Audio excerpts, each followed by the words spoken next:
Knjiga Mihajla Taliota, vizantijskog pisca iz 11. veka, koji je savremenik i očevidac kada je Đorđe Manijak doveo Šiptare sa Sicilije u Srbiju. Knjiga Mihajla Taliota je izbačena iz svih biblioteka u Srbiji. Jedini primjerak u Srbiji to je u mojoj ličnoj biblioteci. I ko će meni sada kaže da to nije planski namjerno rađeno? Da se sakrije kada su Šiptari dovedeni u Srbiju. Razumete?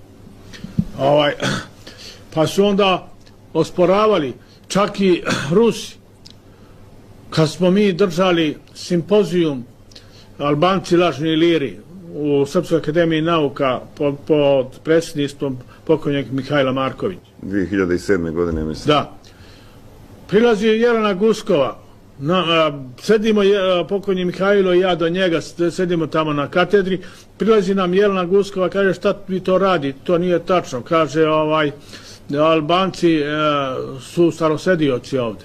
Mihajlo se okreće prema mene i gleda me, ja kažem sedite gospođo Jelena, kaže on meni, Mihajlo, evo pre 3 dana smo je primili za člana Srpske akademije nauka. Oni totalno nisu znali ništa.